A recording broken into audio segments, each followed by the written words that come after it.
Hello, friends. Welcome to Filling the Experience Gap. This is our very first episode, and I'm thrilled to have our first guest join us. Beth Fisher is Supervisor of Aquatics and Safety Certification and Active Kids Programs at the University of Guelph. Beth is also my wife, which is why she has the honor of being our first guest. The purpose of these episodes is to share information about different industries so that you, our viewers, can broaden your experience. We've all been victim to the experience paradox at one time or another in our lives. You know the one. You need experience to get a job, and you need a job to get experience. Well, filling the experience gap is an attempt to short circuit the experience paradox, to give you the experience and knowledge without having to have a job. You'll hear firsthand about different industries, the terminology they use, their KPIs, get advice and some ideas for how to get further experience. I'm really looking forward to filling the experience gap, and it all starts right now with episode 1. So let's go. Well, thank you for joining us. First question is the easiest one. What is your name, position, company, and industry? My name is Beth Fisher. I'm the Supervisor of Aquatics and Safety Certifications, as well as all Active Kids programs for the University of Guelph Department of Athletics. So how is it that you find yourself in this industry? It wasn't always my end goal. I'll be honest, when, lifeguarding was one of my first part-time jobs growing up in high school. It was something that I kind of stuck with. And I was lucky enough during university that some contract positions came up in the industry in the municipality I was working with. And I thought, hey, why not give it a try? It blends in with my work time schedule. And so I gave it a go. And when I finished university, I started to really love what I was doing. Thought I was going to get into teaching. Didn't make it into teachers college first time around, which I see now as a blessing, and have kind of stuck with aquatics and recreation ever since. Fantastic. So I know in industries I've worked in, and in most industries, there's like a whole different language that people speak that outsiders wouldn't understand anything you're talking about. So I wonder if you can give us some examples of some of the unique terminology in your industry. You're right. The terminology is everywhere because in recreation, you do so much of everything. So in aquatic specific, one of the biggest terms that are really key to what we do and what drive us is drowning prevention. So it's the basic idea, and it's the foundation for a lot of our public education and the drive and desire behind everything that we do in aquatics, right? Our end goal is always to prevent drowning. And we do that through education, through learn to swim lessons, through any aquatic activity as a sport.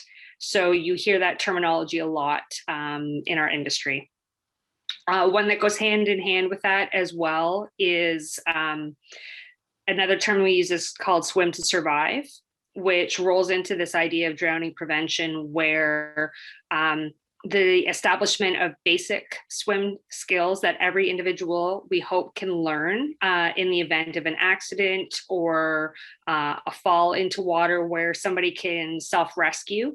So if they were pushed in, fell out of a boat, found themselves in deeper water than they were used to. So could they fall or roll into water? Could they tread water to orient themselves? And then could they swim a distance to safety? Pretty much. So that's wrapped into our swims to survive.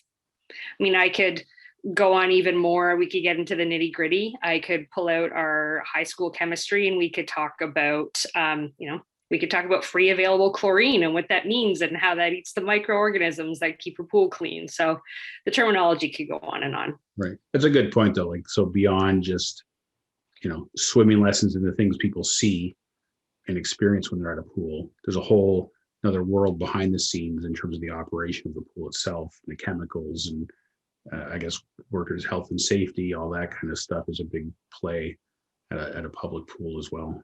Yes, absolutely. Great. Other terminology that comes to mind, just because we know each other, that the kids get a kick out of is like code brown. I know we call it code brown. That's not what it's really called, but just what are the top codes that lifeguards used to describe things like a fouling, or I don't know what anything else that comes to mind? Sure. And they may be ones that more the community may actually hear the supervisors and the lifeguards say on the deck. You could hear somebody say a code brown, which means there was a pool fouling or there was fecal matter in the pool. We don't really have much of a change in terminology if somebody throws up or has a nosebleed on the pool deck, but in general, it's a fouling because in the technical term, you're fouling the water with foreign matter, and that's where we go for. Some you may find at some facilities, it's not even terminology. Some lifeguards actually even use hand signals to communicate across the pool deck because it's too loud or it's not the appropriate time to use a whistle. So, you could see a lifeguard, do this or do this. It means like they're okay, or they could do this to say that they're covering me. But again, a lot of that is not internationally universal. But again, those are things you could see your lifeguard do. When you see stuff like that, it's okay. That means they're communicating, and that's really what you want to see if you go to a public pool. Not stuff that you should be overly concerned about. Okay. Two other ones that come to mind that maybe you can explain is rotation and scanning, because I know those are terms I've heard you use a lot. Yeah. People might be interested to know what exactly that means. Sure. What it means is that when you are in a facility that's supervised by lifeguards, to ensure that the guards have appropriate supervision in area where they can see all spaces of the pool, what they will do is they'll stand in designated locations. When we talk about scanning, we mean how are they looking at the pool facility from a safety standpoint in their areas and zones. So yes, they're looking at all your customers that are coming in swimming. Are they safe? Are there signs of distress? Are they behaving appropriately? But they're scanning above the water, in the water, and below the water to make sure that they're looking for any signs of hazards whatsoever. So where have your customers moved? Are they in the same spot? Have they moved to a dangerous location? Are there customers of concern?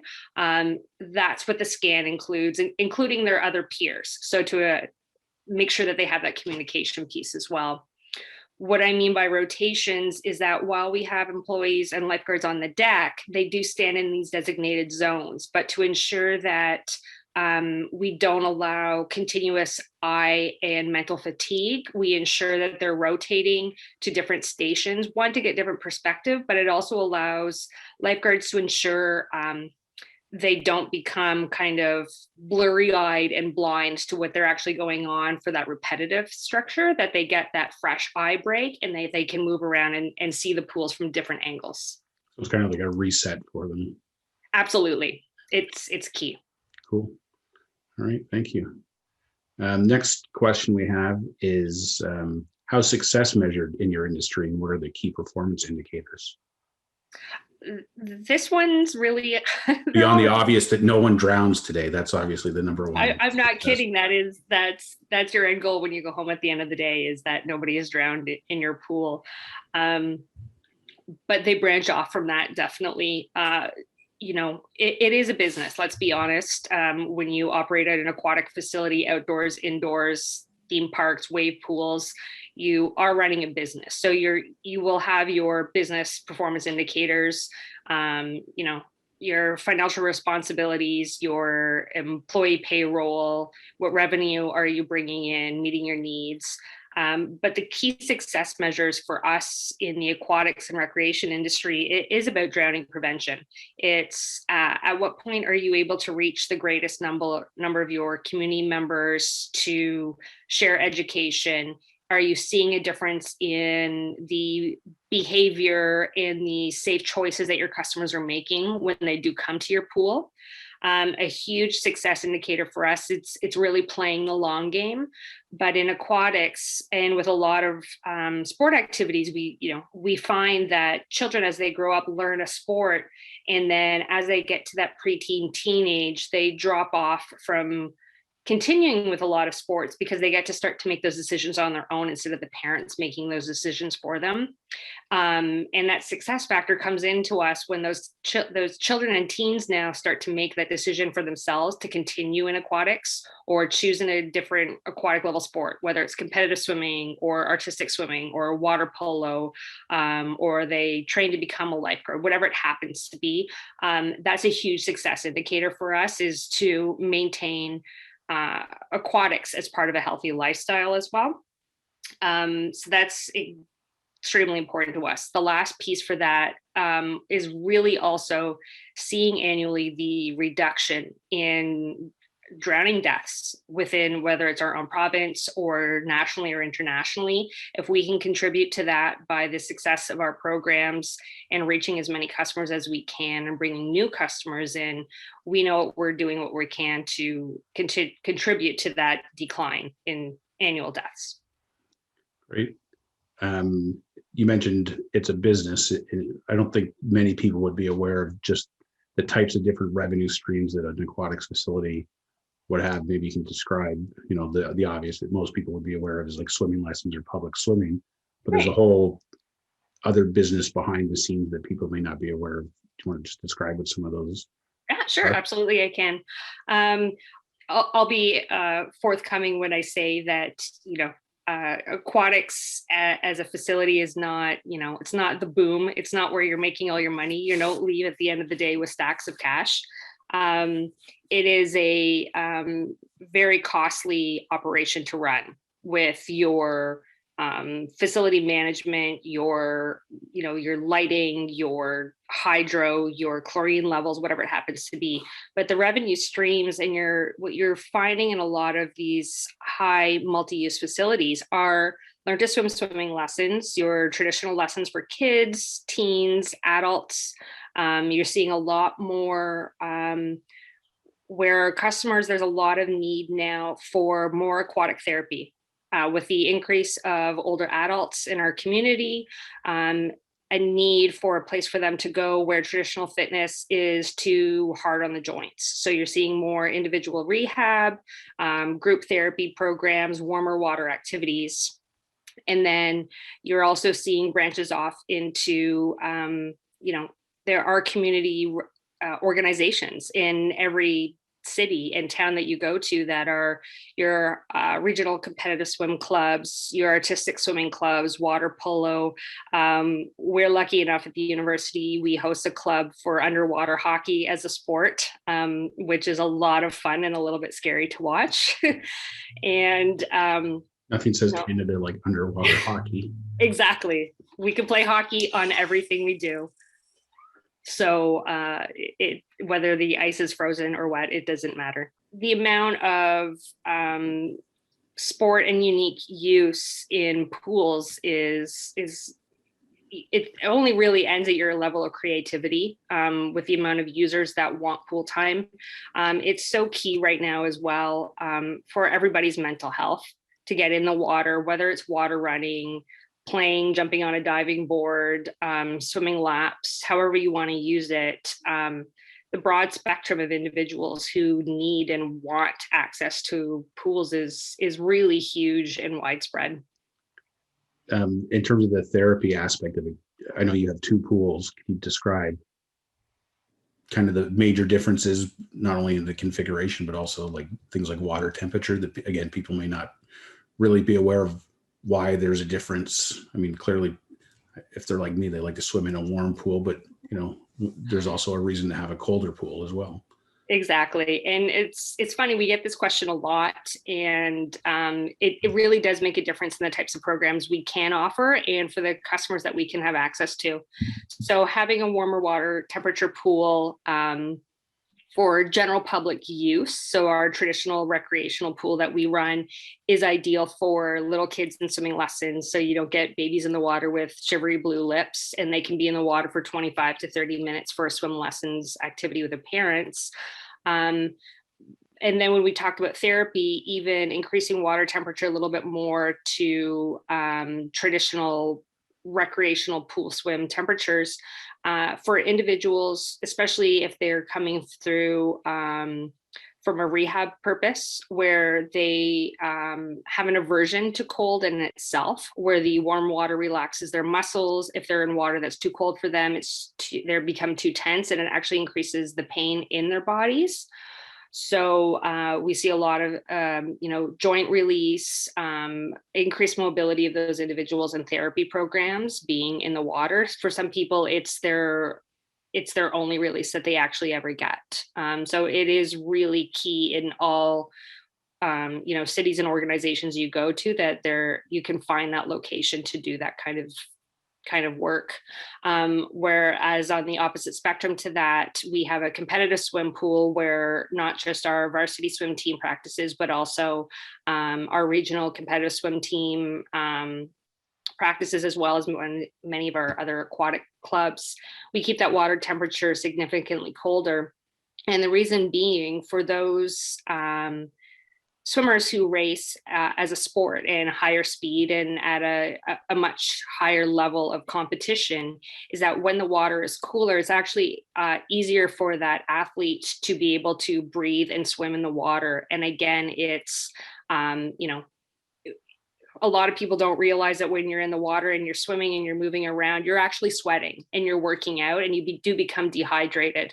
So if we can also lower that temperature, we can keep the body temperature a little bit colder as well. So it also allows that athlete and that swimmer to be able to swim at a higher level rate, and not become so overly exhausted, or cause increased cramping or lactic acid buildup in their muscles. Cool. Mm-hmm.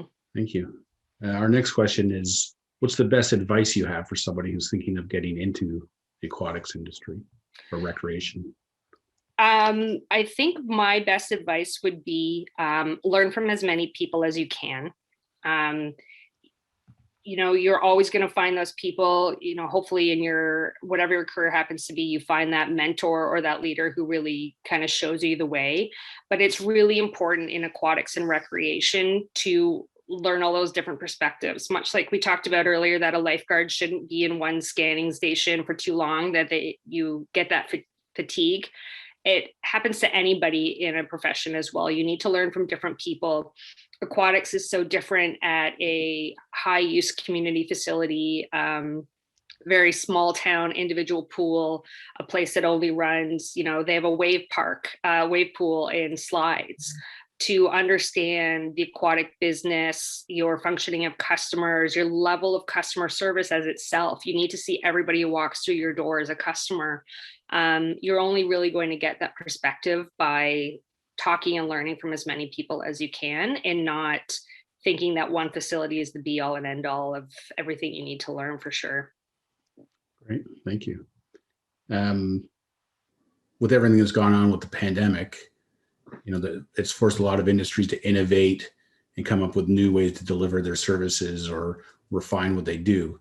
And I think, as much as we all want to get back to normal, there's also a lot of things that have come out of the pandemic that we want to keep. Mm-hmm.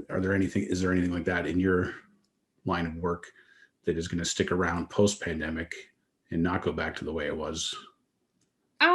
I would definitely think so. Yes.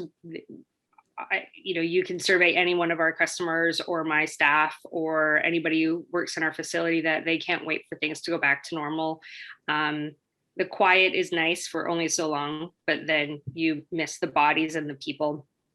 I think what we found at our facility is that what we actually really like for our lifeguard staff and any of our aquatic staff that are on the pool deck, they're so much more fully involved in the facility cleaning and sanitization and disinfection of all of their spaces and items. And it's really given them, since it's now rolled into part of their daily or hourly job duties, you see a lot more ownership and autonomy in the workplace for those part-time employees, where they take so much pride in what they're doing, as opposed to feeling like they can't contribute, or those small things are out of their hands, or at once upon a time it used to be somebody else's role that they weren't allowed to participate in. I can really see something like that continuing after COVID, where each employee feels like they're contributing a lot more to the workplace.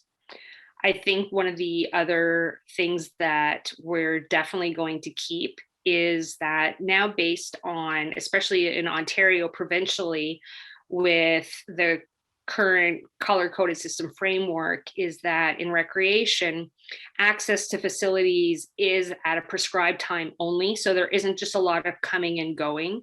So it's really been very nice for myself and the aquatic staff, as well as renters or user groups or swim lessons come in at a specific time. There's a need to stick to that scripted time. So it ensures that there isn't a lot of coming and going and clumping of customers at the entrance door, or people coming too early and asking questions.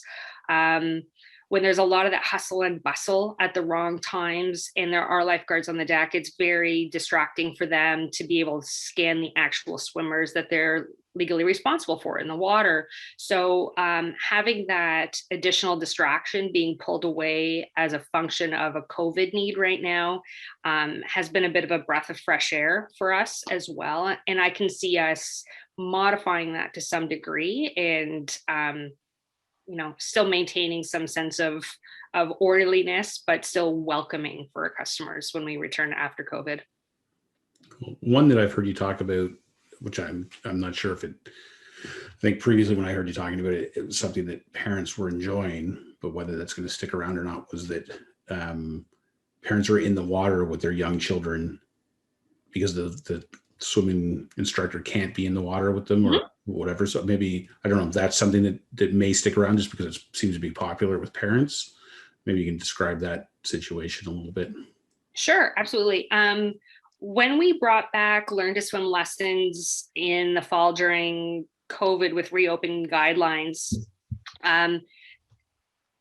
lifeguards and swim instructors are permitted to be in the water to provide instruction. And in cases where instruction cannot be socially distanced, such as the safety of swimming lessons, swim instructors can be in the water. However, for the safety of our own employees, for children who aren't able to swim on their own, we've reintroduced parents in the water for that safety supervision and to assist with hand-on instruction. And the feedback that we were getting from our families was that it was a bit of an eye-opener for them. It's very different to be in the water and experience your child's progress as opposed to being up in the pool gallery and looking from a distance, not being able to hear or see the instruction from the instructor to your child, or your child's comments back to the instructor.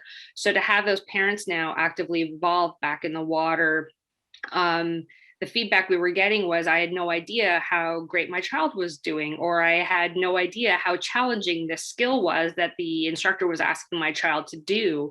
And they feel like they're part of the success now of their child, and they feel like they're much more involved in the whole process itself, right? And we all know as a parent, like sometimes it's just really nice to say, okay, here's 30 minutes where you can be with a safe instructor, and this is my quiet time. And we know parents are looking for that again too. But when we return after COVID and we can bring our instructors back in the water full time and put more bodies in the water, we'll definitely have streams of both options, where parents can be involved in the water for the Learn to Swim, as well as for advanced swimmers where we don't need to have the child in the water any longer. Great. But one other question that I thought of that I'd like to add to this is, part of this whole process is educating people on different industries, but then also maybe finding some outlets for them to get some experience. So I don't know if off the top of your head you can think of volunteer type opportunities that might exist in aquatics and recreation that people could look into. Obviously, volunteering is fairly limited during COVID, but once things get back to normal a little bit, maybe you could just talk about what some of those opportunities look like for people. Yeah, absolutely. Yes, it would most likely be post-COVID, just with regards to cohorts and ratios and bodies in the water or bodies on the pool deck. If you're a youth and teen coming up into looking for this to be a future endeavor for you, there are a lot of volunteer opportunities. You can volunteer to teach swimming lessons side by side with a skilled instructor, being on the pool deck to see how things run from a lifeguard perspective. And then there are lots of other volunteer opportunities. When we do host competitive swim meets or competitive any aquatic sport meets, we always need volunteers on the pool deck to assist with customer service, sign-in, timing systems. You learn how to use more than just a stopwatch. You understand the competitive nature and the scoring functions that go on in a swim meet, which is a really excellent skill to have. It is very transferable to many other sports. For those who are a little bit older and looking to make this, a career choice, there are still a lot of volunteer opportunities. There are organizations, especially in Ontario and nationally, where we rely on heavily in the aquatics industry as the experts, and that's the Lifesaving Society and then the Canadian Red Cross. And both organizations have many volunteer opportunities that will get you right into buildings. So whether you're assisting with competitive lifesaving as a sport, whether you volunteer from an organizational standpoint with regards to research and standards, or whether it's, again, the most important part, again, is that drowning prevention education and how you can get involved, whether it's with schools and school boards or your community members or any other your organizations, and how do you blend aquatics and sport and safety into any other part of your lifestyle. Cool. All right. Well, thank you very much for your time. This has been a great first episode, a great kickoff to Filling the Experience Gap with Team Unleash Your Potential. So thanks a lot, and we'll see you at the pool. Thank you so much. I appreciate it. All right. Bye-bye. Bye.